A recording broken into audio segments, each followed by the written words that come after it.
This is also, as Vanessa mentioned, part of the launch of Cities for People, which you'll be hearing more about soon.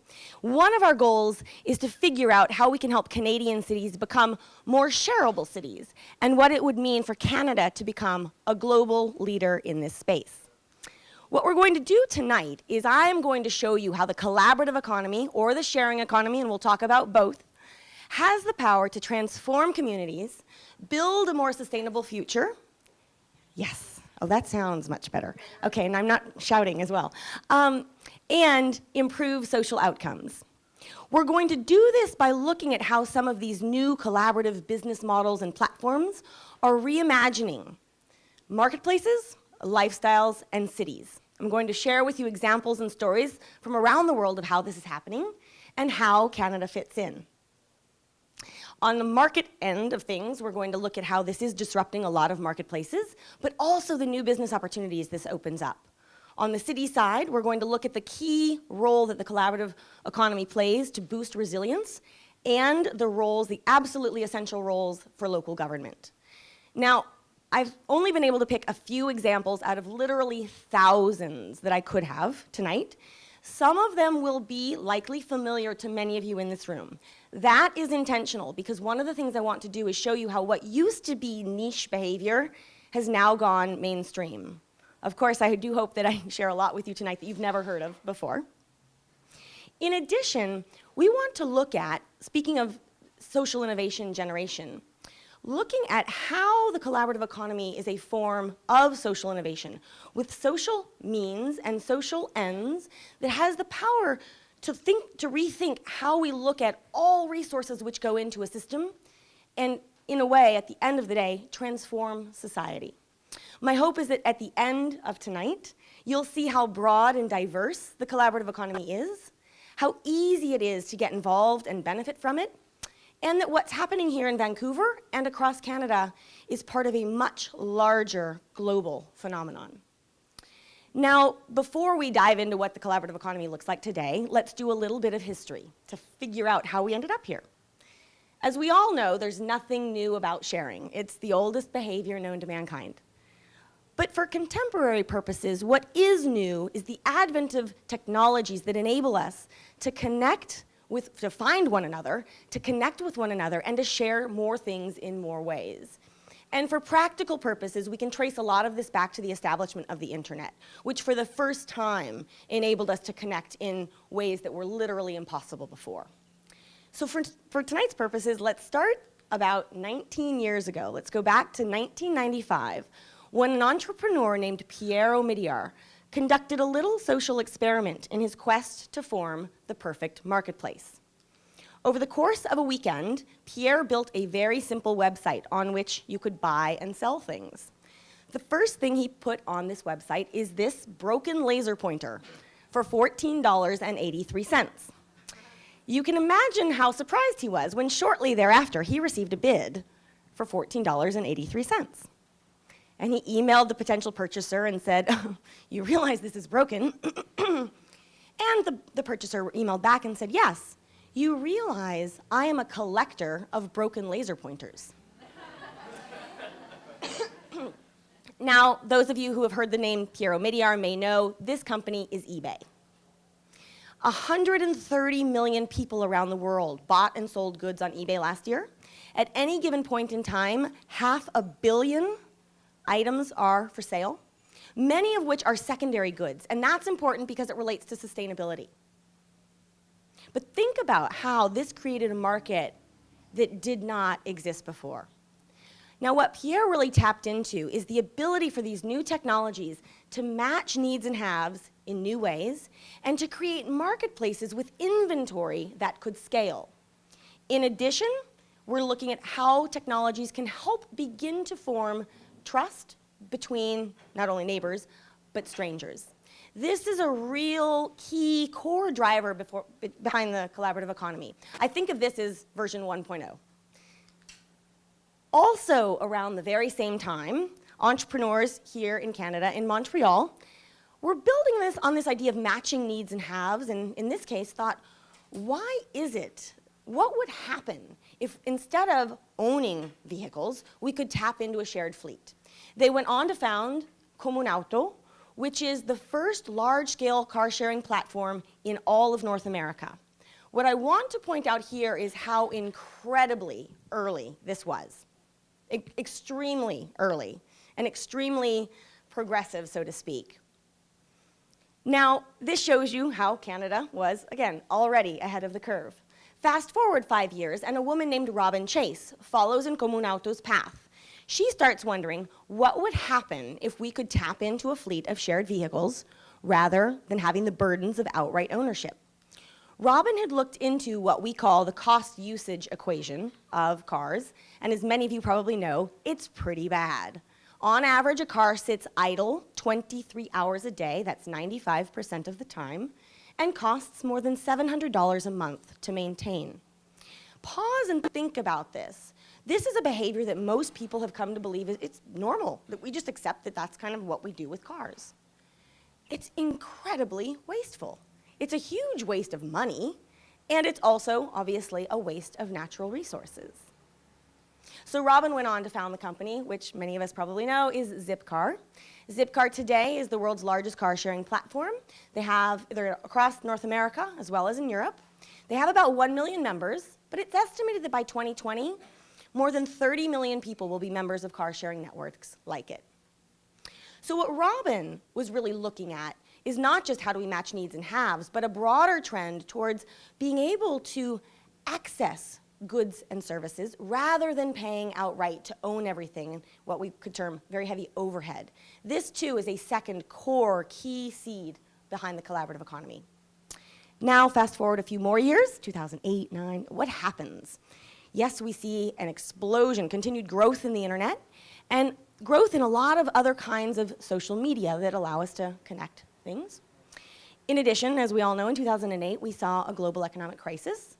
But what I want to underscore tonight is that the global economic crisis did not cause the collaborative economy to grow. These are separate. The drivers behind the collaborative economy were in place well before, although we could say that the crisis catalyzed further growth in this space. What else happened during this time? There was also the emergence of a new kind of company. It was so small then you probably didn't even notice it. What began as two roommates named Brian and Joe, who could not afford rent in San Francisco. At the time, there was a big convention in town and not enough hotel rooms. So Brian and Joe had this idea. What would happen if we took an airbed and put it in our living room, invited people to stay with us, and they paid us for that time? Like Pierre, they were quite surprised when they had dozens of people contact them and say they were interested. And ultimately, 3 people stayed with them. And they had a great time. Not only were they able to cover rent, but they also met really interesting people and enjoyed building new friendships, new relationships. Now, this company has gone on to become Airbnb, which I assume many of you know of. It is now a global online peer-to-peer accommodation marketplace. On Airbnb, you can find all kinds of properties to rent. Spare rooms in your house, your holiday home. Here in Vancouver, there are about 700 properties on Airbnb. Calgary has about 150. Toronto, about 900. And Montreal has more than 1,000 properties. So, it's taking root across Canada as well, as I'm sure a lot of you know. In addition, though, where it gets really interesting is this is not just about an extra room in your home. You can find all kinds of properties on Airbnb. Igloos, converted airplanes, tree houses, even the entire Principality of Liechtenstein available for rent. I'm not joking. If you want to throw a really awesome party, Liechtenstein will give you special street signs and special currency.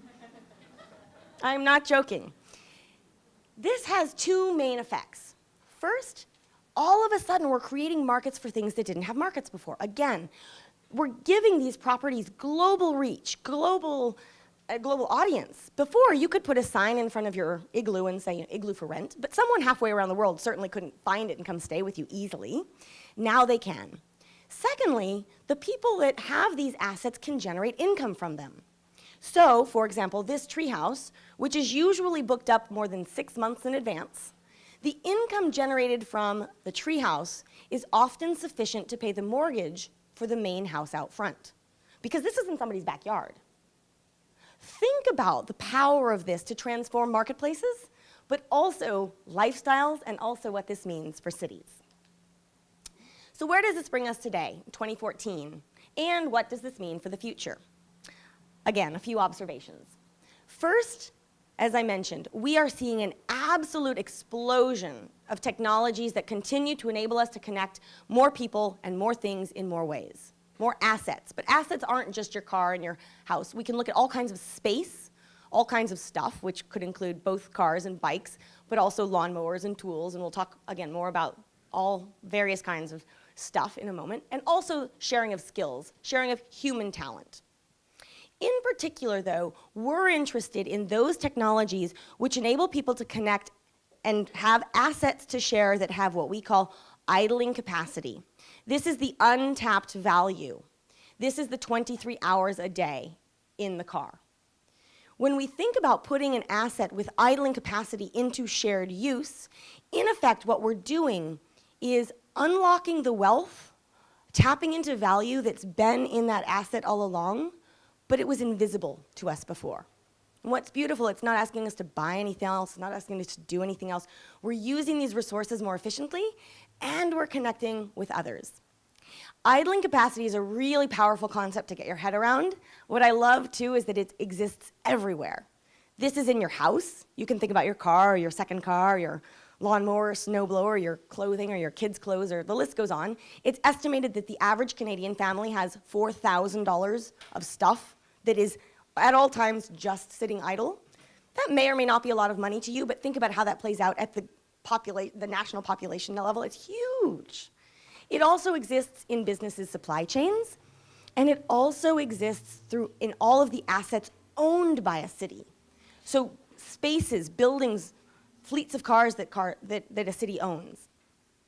Think about it this way, and this starts to get really, really interesting. And again, key connections to sustainability and community connectedness.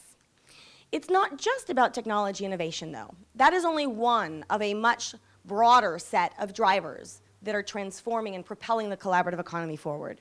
In addition to technology innovation, we're looking at a broader values shift towards systems, relationships, even business models that are more open, more human, and more connected. A lot of this is stemming from the disconnection and isolation that's crept into society in recent decades. In addition, as I mentioned, economic realities, which the 2008, sorry, I've been talking a lot this week.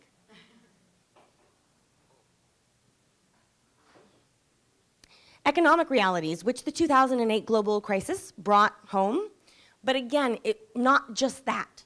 We've also been looking at a series of environmental pressures, population growth, limited natural resources, and the effects of climate change being increasingly understood. These four drivers together have had a massive effect on every aspect of our life. Oh my goodness. How we work, how we live, how we dream, and how we think about the future. Third, sorry, that's a little dark. That says the great power shift. But what I want to talk about is the great power and trust shift. We are seeing a shift of trust and power away from centralized institutions towards decentralized networks of individuals.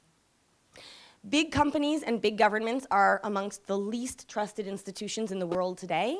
Meanwhile, things that it used to be only a big company could do to produce, for example, you and I, with some technology, can now do a lot of this ourselves. Extremely exciting. And think about the sectors that we've already seen disrupted in this way. Publishing, banking, manufacturing. But where it gets really interesting for me is we are still very early on in this process. And you can see the sectors that are, in a way, lining up to be disrupted next. And the saying goes, either disrupt or be disrupted. Now, if we combine the technology innovation, the different drivers and values I mentioned, and the great power and trust shift, we begin to recognize that we may be in the early stages of what we can think of as a peer revolution, of which right now we can only see the tip of the iceberg. Now, some people might be going, oh my God, this is a lot of change, this is a lot of unknown, upheaval. I look at this and I get so excited because I just see a world of opportunity and ways that individuals can do things that before access was much more restricted. If we take a snapshot, and I apologize that the text is kind of small. In terms of where the collaborative economy is today, a couple of other observations. First, this is pervasive. The collaborative economy now takes place in every sector you can imagine. I've begun to challenge my friends, either give me a sector, any sector. I will either tell you what's happening in it, or if we were to spend 5 minutes together, we could come up with a business model, and we'll talk about the role of money. With or without money, we could come up with a business model that's not pie in the sky. The question is no longer what can you share, but rather what can't you share. And the best examples I've come up of that are toothbrushes and wedding rings. I used to say you can't share kids until so many parents were like, you can totally share my kids.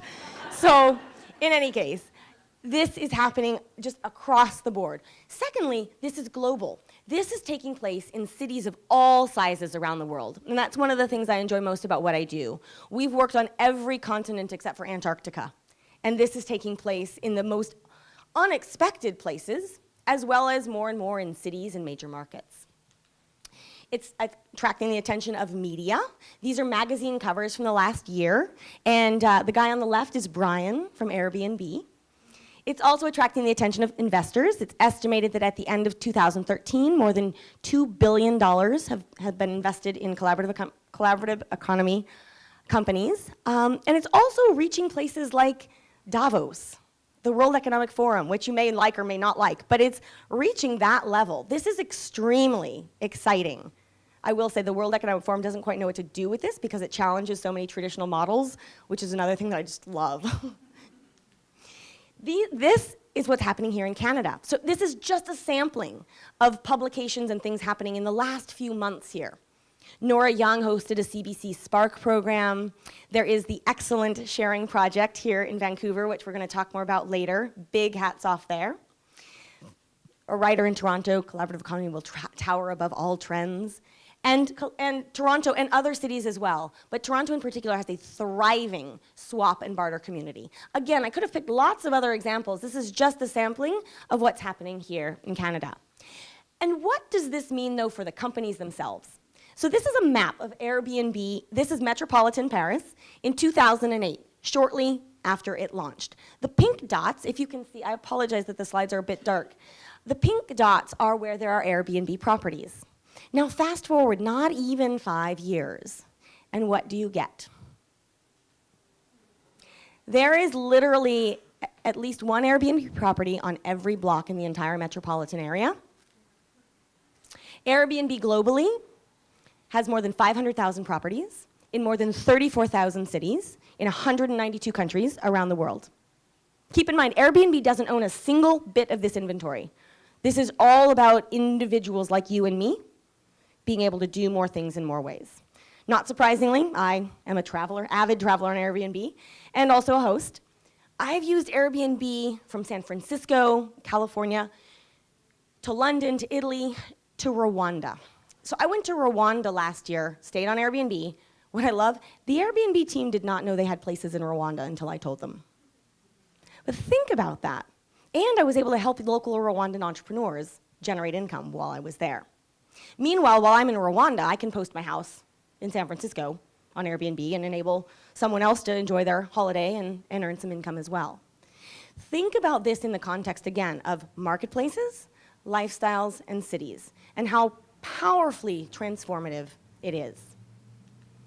Now, we're going to dive back into a bunch more examples in just a moment, but I want to take 1 minute to do a little bit of vocab, simply because one of the goals this week is to spark a broader conversation about the collaborative economy and the sharing economy, and give Cities for People in particular a vehicle to carry this forward. And one of the things that we find again and again is that a lot of people say, oh, I'm involved in this space, but I'm not necessarily using common terms to talk to other people about that. And if we want to build something bigger, we need to at least be trying to use some of the same words. It helps a lot to be talking about apples and apples. So real quick, just a couple of slides. First, the sharing economy. When we talk about the sharing economy, and again, these are open for debate. I'm simply trying to give a little bit of a framework here. When we think about the sharing economy, we're really focused on those platforms and models that enable us to share assets with idling capacity. And that idling capacity is key because that's what makes it really shareable. That's what gives the sharing, again, economic efficiency, but also environmental sustainability and community connectedness. Now, the sharing economy can take place with or without money and with or without technology. You can imagine sharing something, an asset that you have because you want to make money or save money or both. You can also imagine sharing it simply because it's a good thing to do. You can imagine sharing without a fancy website or app. Although I will say we've seen that technology simply enhances significantly the things you can find and the people you can find to share with. But it's not required. And this is where it goes back to the traditional notions of neighborhood sharing and things you want to do in the community that, again, don't require anything too fancy. The sharing economy is often also referred to as collaborative consumption. And there's a lot of overlap. We see them a little bit differently, and collaborative consumption in particular we look at as the reinvention of traditional marketplace behaviors, transactions, so things like renting and borrowing and swapping and gifting and lending, through technology in ways and on a scale never before possible. In the process, we are redefining not just what we consume, but how we consume. And in the process, we're also doing things like creating more collaborative lifestyles. So when you travel with Airbnb rather than stay in a hotel, it's collaborative consumption, but you're living a different kind of lifestyle that's more, again, collaborative and connected. We're also looking at the ability for collaborative consumption to create markets for things that didn't have markets before, and looking at that in the context of redistribution. But where it gets really interesting is when we look at collaborative consumption, apologies.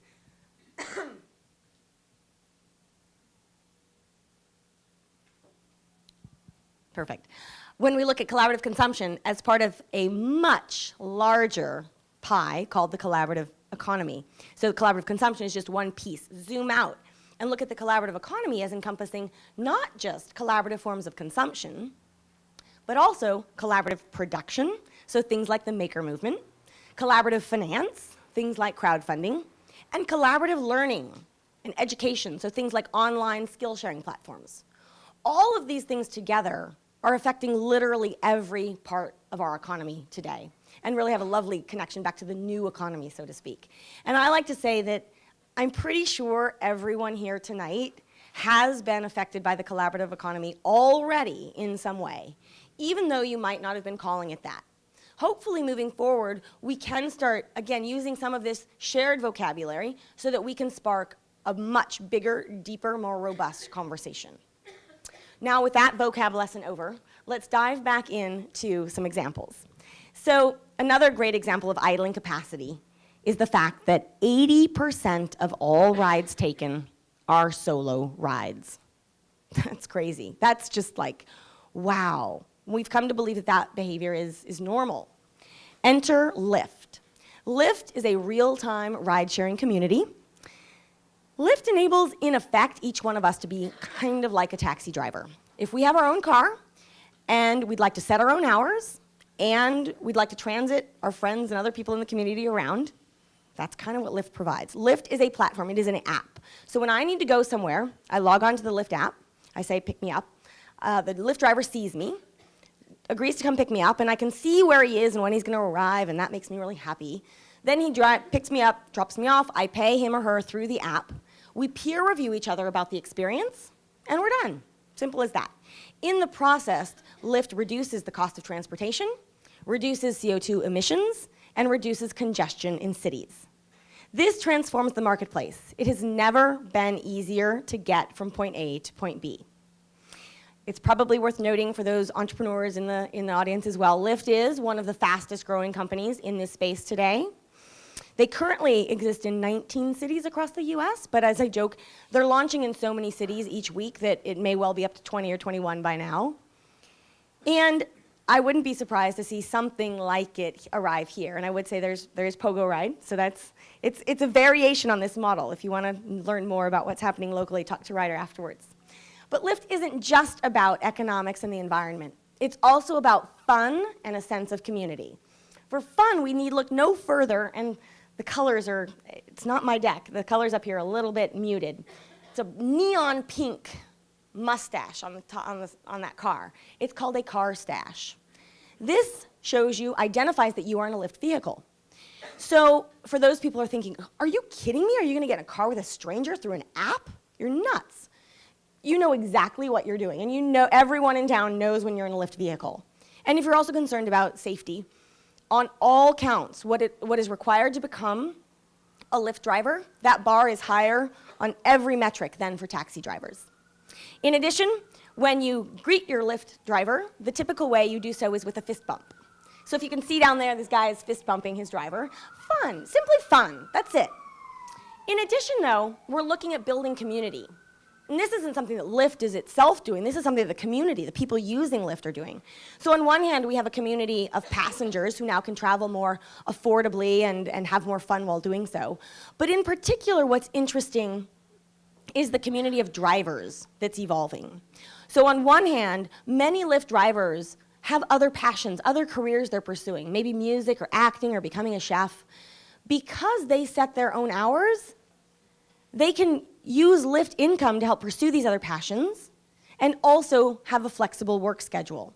But what we see are also Lyft drivers collaborating with one another outside of the Lyft platform. So starting bands together, companies, whatnot. This is really special. And this particular example is a bit different than that, but it's a form of community.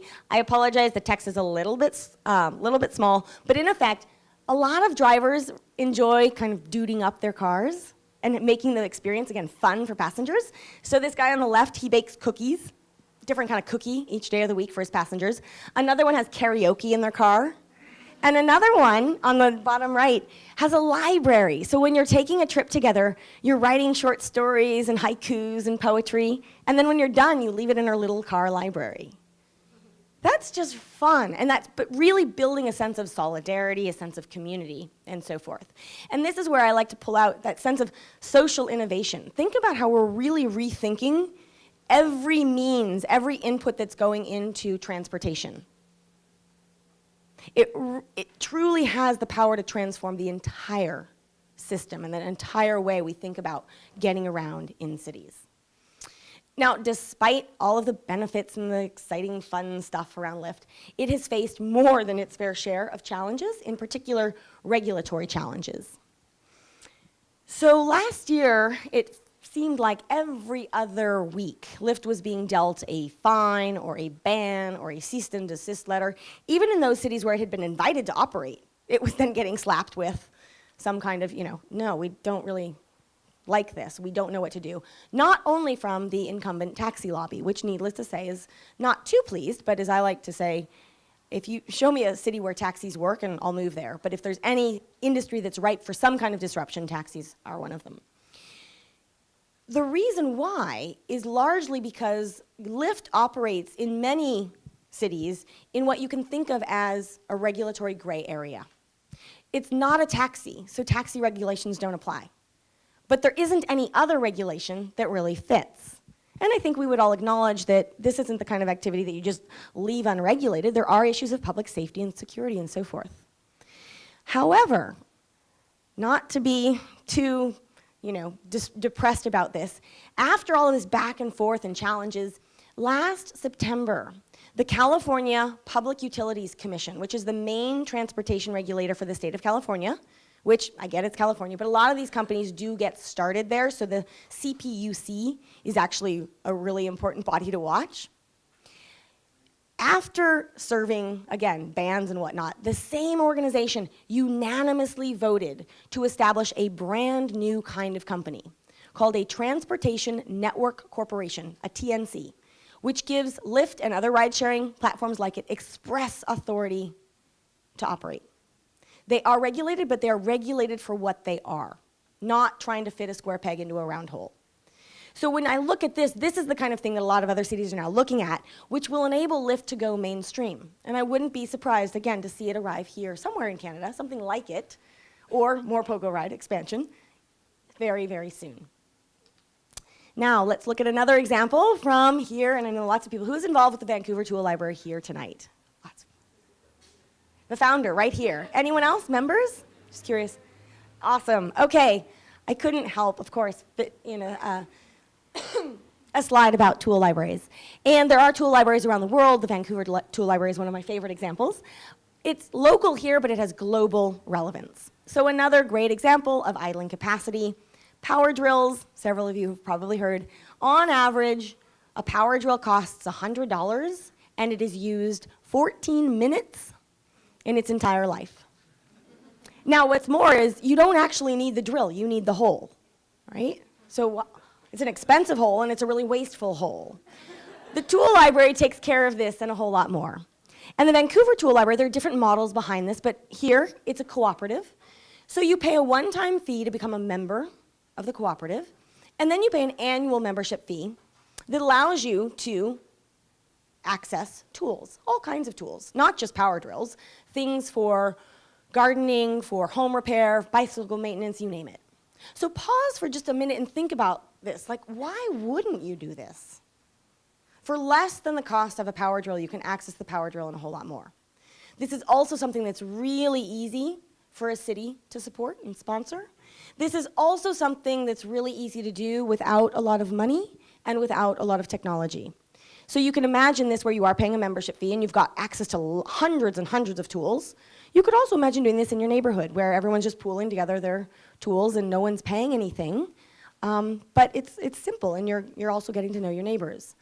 Technology, again, what we find is in the neighborhood setting and in a setting like the tool library, yes, you have a website, but you don't need a fancy app for something like this. And we're seeing neighborhood-led sharing initiatives just explode in growth. Some of my favorite other platforms around the world include Street Bank in the UK, a company called Peerby in the Netherlands, and Yerdle in the US, which is, all of these are different models, but same principle. Now where it gets really interesting also is if we take the tool library concept and zoom out to a different level, and we end up at Tech Shop. Tech Shop is part studio, part hackerspace, and part learning center. They call themselves a playground for creativity. Similar to the tool library concept, you pay a monthly or annual membership, and you get unlimited access to Tech Shop, both the space and the tools in it. But when I'm talking about tools, I'm not talking about power drills. I'm talking about things like 3D printers and laser cutters and quilting machines and really sophisticated technology that previously we could not easily afford or access, even in someone's garage. It's not that people have laser cutters just lying around in a neighborhood. The technology at Tech Shop is much of it is so sophisticated that it's also enabling entrepreneurs to prototype products. So, you know the Square payment mechanism, I assume, maybe you've seen Square. Square was prototyped at Tech Shop. It's now a company with a multi-billion-dollar valuation, started in a hackerspace. Think about how this too is transforming not just the marketplace, but lifestyles and cities. And in particular, the cities piece, because what we're doing is not just enabling people to prototype stuff. Tech Shop itself is creating an environment and an ecosystem that encourages not only innovation, but collaborative production. So go back to the collaborative economy piece. We're looking at creating a community of citizens that are creative and engaged and collaborating, and it's just layer upon layer of benefit. And this I find a really good example of social innovation also, where we're redefining access to what kinds of goods that is playing out, again, at the societal level. Now let's take another example, continuing our tour. Let's go over to the UK and look at how the collaborative economy is affecting health and well-being. This is one of my favorite examples. It's called Good Gym. Good Gym is about getting fit by doing good. It was founded by a group of runners who were really frustrated by, on one hand, how much wasted energy and wasted human potential they saw in gyms. And at the same time, how disconnected they felt from other members in their community.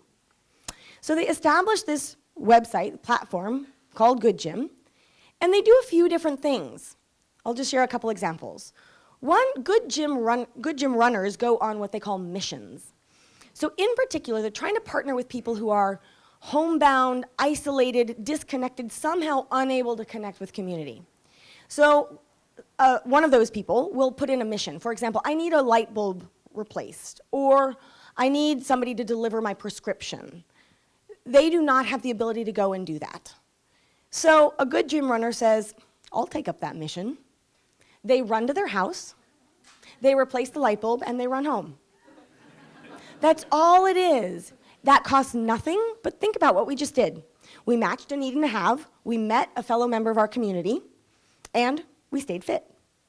In addition, they go on things called coaching runs. And the coach here, similar fashion, your coach is not the coach you'd normally think of. Your coach is an elderly person, a homebound person.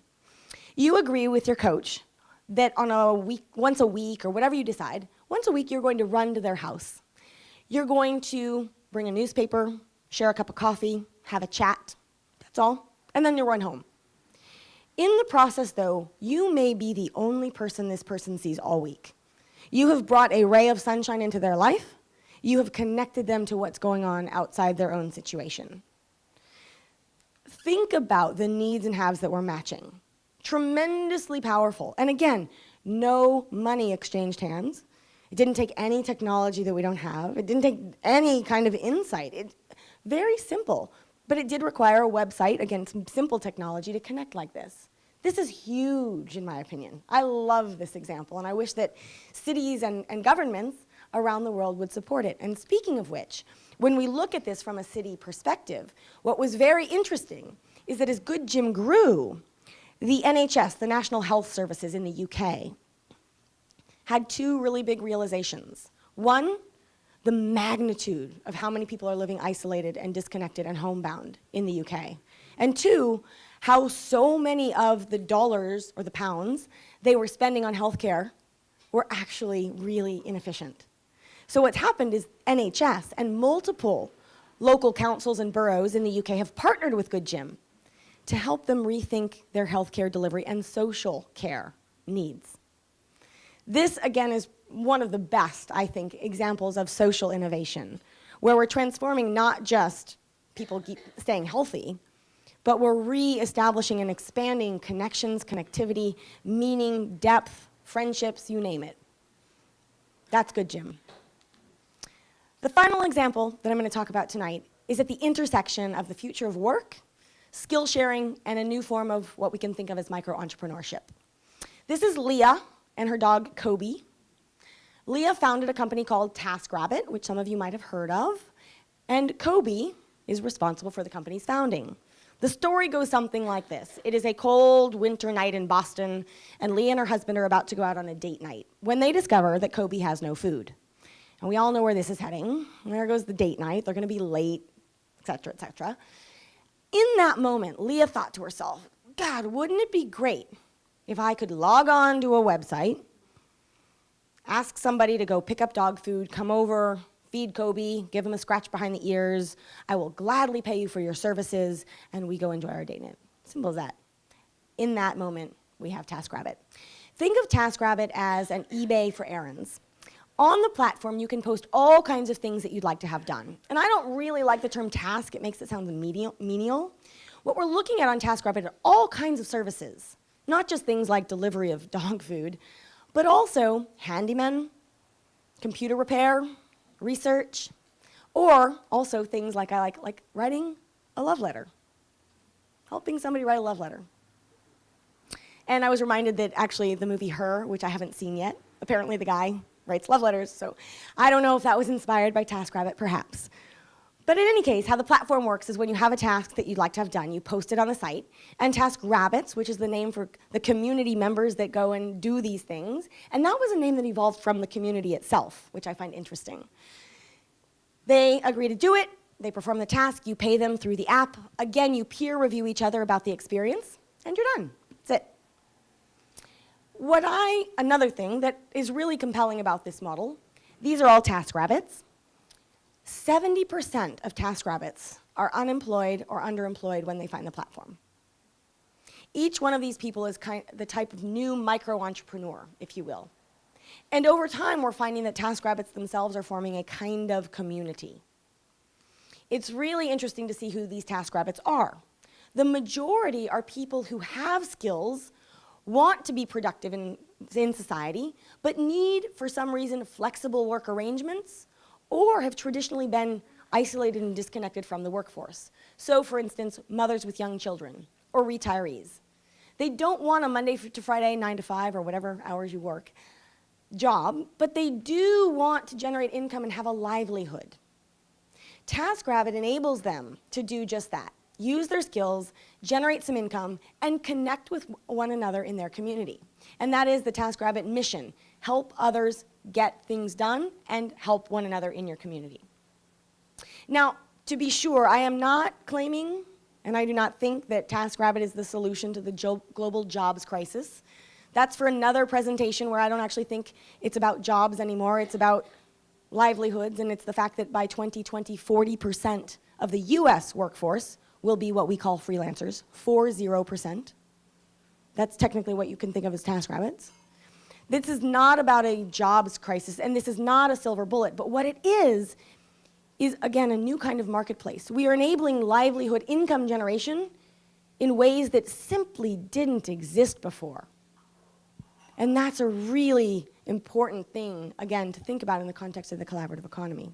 Especially when, I will say, when I look at the jobs solutions that are presented by many governments, they don't seem to be working very well either. TaskRabbit is working extremely well. So when we look at some examples of TaskRabbits, this is Chris. And Chris is what we call a super rabbit. He's been doing TaskRabbit for a long time. He was underemployed. He's a handyman. He was underemployed when he found TaskRabbit. And he found that he was really quite good at what is the single most requested task on TaskRabbit, something I think many of us can relate to, assembling IKEA furniture, right? Chris, in the process, has been able to establish a small and thriving business around assembling IKEA furniture. He's gotten back on his feet. He's redefined, again, his lifestyle. And, as I like to say, for people, whether it's a love letter or IKEA furniture, if you don't have the time or the interest or the inclination, the ability to get something done, find somebody in your community who can and help them build, again, a new livelihood, a new lifestyle. But it's not just about these tasks like handyman and repair and so forth. This I find a really great example. This woman, her son was in hospital. He was actually undergoing chemotherapy, and she could not be there to care for him. So she went onto TaskRabbit and vetted a whole bunch of rabbits and ultimately picked Michelle. She asked Michelle to go pick up a blanket and a robe and some healthy snacks and then go visit her son every couple of days in hospital and just see how he's doing, and then of course report back to mom how he was really doing. They ended up speaking nearly every day until her son was released from hospital. Think about the needs and haves that this met. Mom feels connected, son feels a little closer. Michelle is able to generate some income and do something really good for community. I love this example. And we do find a lot of tasks on TaskRabbit that relate to healthcare. So things like dropping someone off at a doctor's appointment or taking them home, helping deliver a pharmacy prescription. And actually, Walgreens, which is a national pharmacy chain in the US, partnered with TaskRabbit to do exactly that. We've also seen other countries adopt a TaskRabbit-style platform for things related to some sort of healthcare or social care. So in the UK, an organization called the Macmillan Cancer Centre has created a cancer support network modeled after TaskRabbit. And then down in Australia, they have this initiative called Silver Troopers, which is elder care, again, sourced within the community on the model of TaskRabbit. Before you get too worried, TaskRabbit currently exists in the US and the UK, but here in Canada, and I'd be curious, I'm not aware of if there's a specific model here in Vancouver, but in Toronto and Montreal, we have very much of a TaskRabbit-style platform called Kutoto, which is exactly this. The tagline is getting things done locally. Now, that's just a mini tour of a few examples of how this is playing out.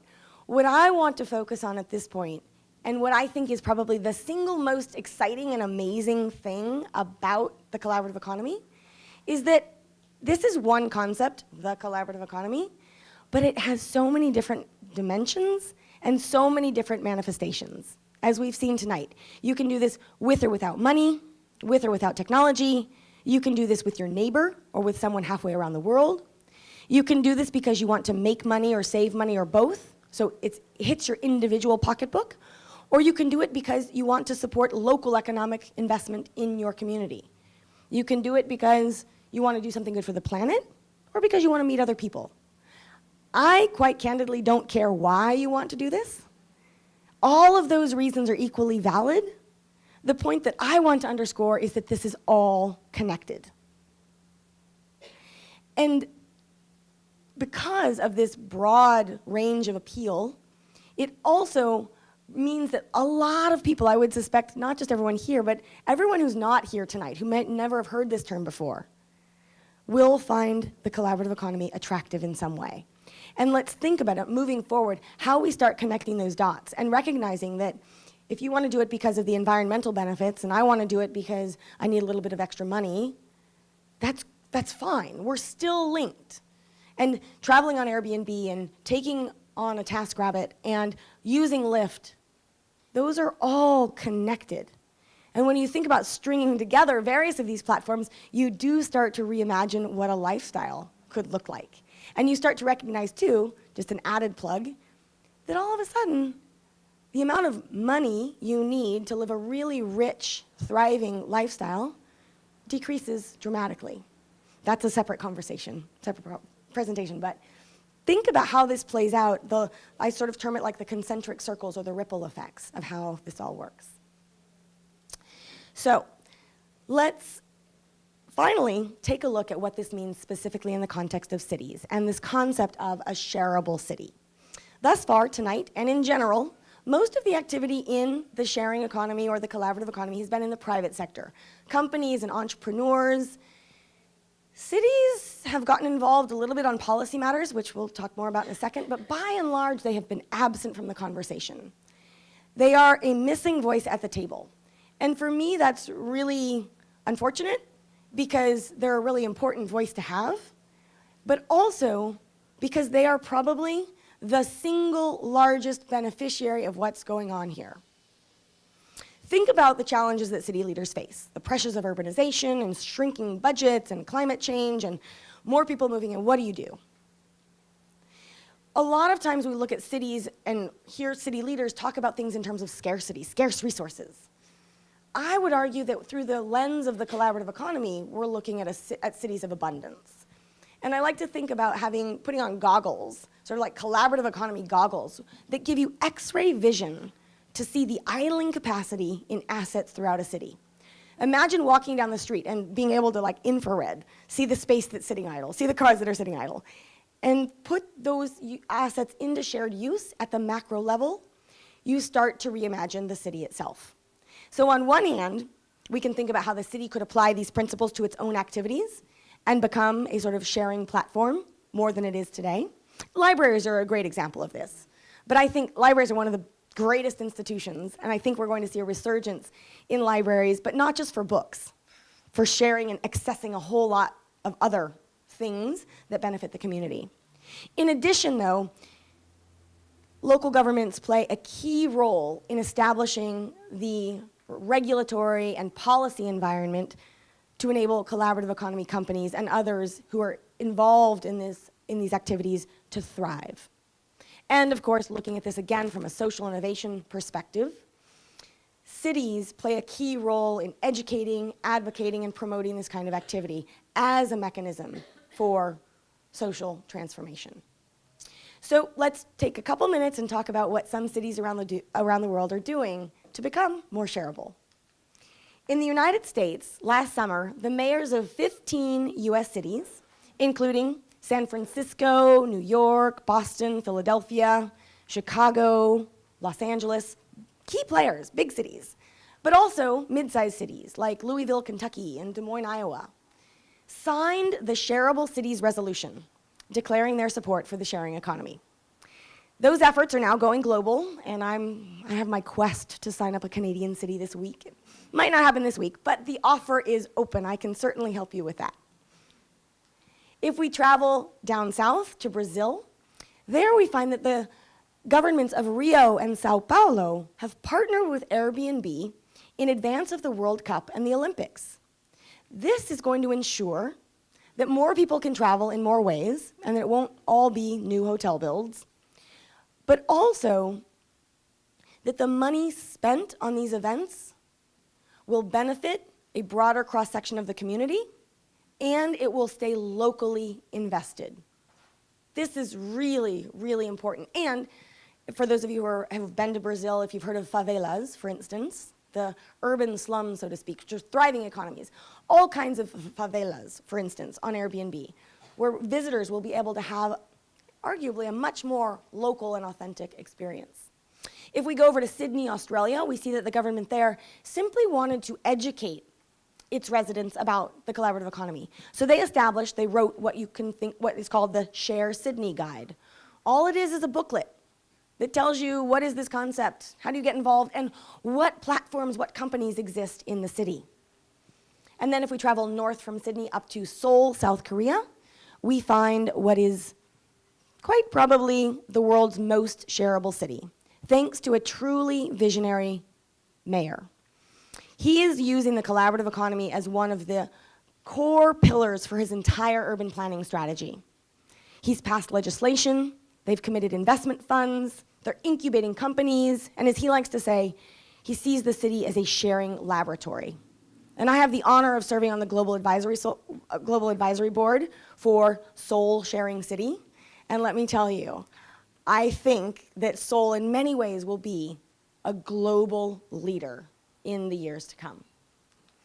Now, despite the benefits of being a shareable city, it's not necessarily easy to become one, and the main reason is policy. Why? I mentioned it briefly in the context of Lyft, but by and large, the rules governing the collaborative economy today were created before any of these companies existed, and often before the internet itself. So you can imagine how outdated some of them are. They never imagined that we would be able to connect with these magical devices called smartphones, and that we would be able to share things. We've built the rules around an ownership society by and large. Ownership and pre-smartphone. So just imagine how clunky some of these results look. So what happens is that, as I mentioned with Lyft, a lot of times companies find themselves in a legal gray area or regulatory gray area. There's no law that really fits. Or, every now and again, a transaction which everyone would agree has some kind of social benefit looks illegal. Or, more commonly, this is where my legal training factors in, although I joke, it doesn't take a lawyer to read laws and be like, this just doesn't work. You actually can't tell if the law applies or not. This leaves everybody in limbo. The companies, the users, the policymakers, investors, just bad outcome overall. Now, sometimes these challenges are expected, like outdated laws. Other times they're unexpected, like I know you have encountered here, for example, with bike sharing. But bike sharing, and then later on you realize, oh, mandatory helmet laws. Okay, wait, we need to think about this more holistically. You are not alone in that challenge. This is playing out in cities around the world. And other issues that often come into play are related to things like insurance and taxation, and my personal favorite, which is the difference between personal and commercial use. We know how to regulate individuals, so to speak, and we know how to regulate businesses, but we don't really know how to regulate people as businesses. So, in other words, at what point does renting out a spare room in your house to help make ends meet become a business? Right? These are thorny issues. And policymakers are hesitant to get involved, they don't want to rock the boat, and in their defense, there really is no easy way to learn about what other cities are doing around the world. But what I want to make clear is that this is not unique to the collaborative economy. This is something that we've been dealing with throughout history. It's part of the natural process of innovation. And the example I like best in this way is that of the car. When the car was introduced, way back when, the rules in many cities said, you can drive a car on the street so long as it doesn't go faster than a horse and buggy. Now that seems ludicrous to us today, but you can understand why they would do that. New technology, it's disruptive, it's innovative, it's exciting, but good grief, we do not know where this is going to go. I joke that the collaborative economy, big picture, is kind of in that situation today. And this is what makes me extremely excited about the work we have ahead of us, because these are completely surmountable problems, completely surmountable issues, challenges that we face. It takes human ingenuity, it takes governments being bold and embracing what's going on, and not necessarily seeing things as black and white. thinking about regulatory structures that can grow alongside these new kinds of companies. Two areas where there's very little debate that the collaborative economy can help cities are resilience and sustainability. Resilience planning and emergency management, how do we boost resilience in a city? We can look at the example, for instance, of Hurricane Sandy in New York City in late 2012.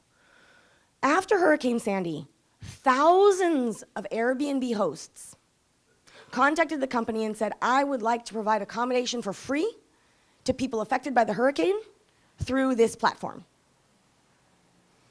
The company ended up partnering with the government and played a key role in hurricane recovery. Think about that. Again, it didn't cost anything. This was the community showing up. We can think about the floods in Calgary last summer. And by all accounts, I think Mayor Nenshi did a great job. We had supper with Mayor Nenshi last night. He did a great job, and he gets the collaborative economy. I can assure you of that.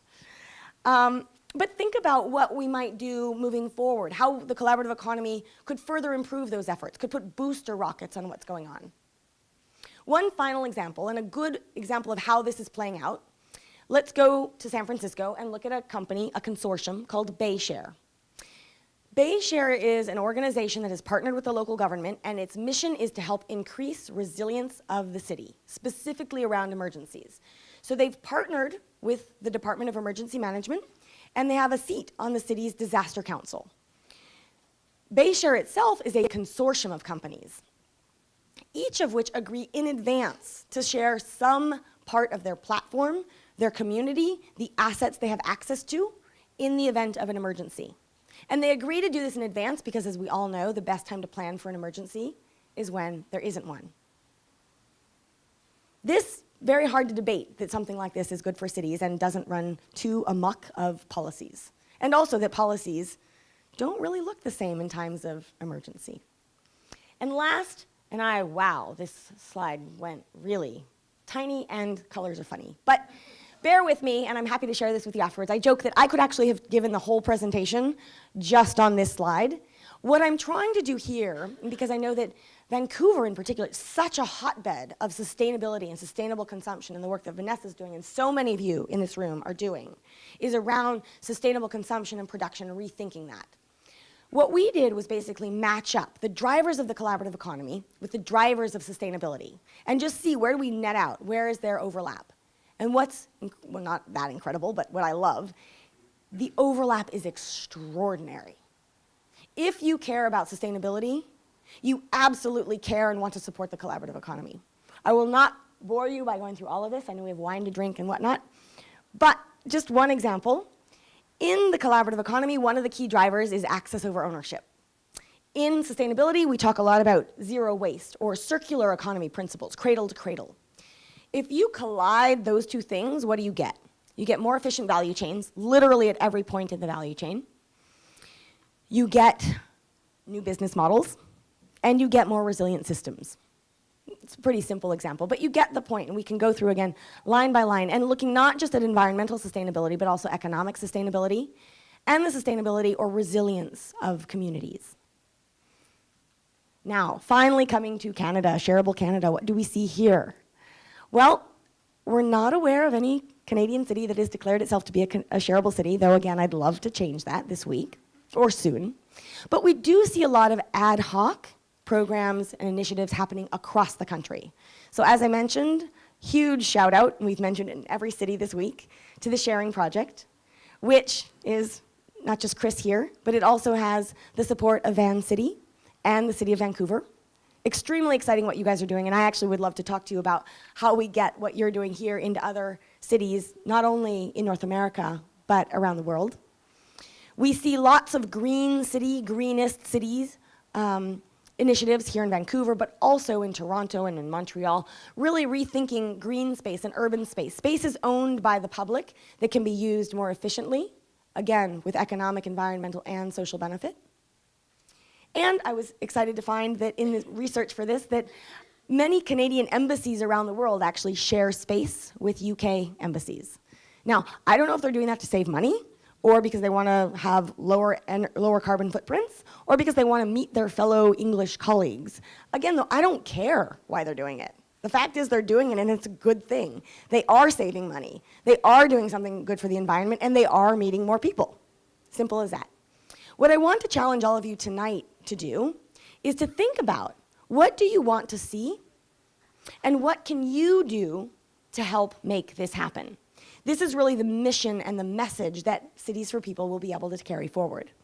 And on that note, final point, this is also what we've been talking about this week, part of the launch of Cities for People, which is a nationwide initiative focused on exploring how to enhance the social, economic, and ecological well-being of cities, and how to build more sustainable, thrivable, resilient places to live. Hopefully you can see how the collaborative economy and the shareable city concept mesh really neatly with this vision. And the collaborative economy will be one of the ideas that Cities for People continues to carry forward. And to have that vehicle for next steps, again, is a really special, important thing to note. You guys are in a position of luxury to have this happen. I can't tell you how many people wish they could have something like this around the world and don't. We have the tools, and we see the dots we need to connect. We just need to connect them a bit differently. So think about what you can do, how you can be part of this process, what you would like to see in Vancouver, how you might like to see Vancouver connect with other cities. Because there's no better way to get involved, no better time to get involved than right now, and no better place than right here. So with that, I look forward to building a more shareable, collaborative future together, and thank you again.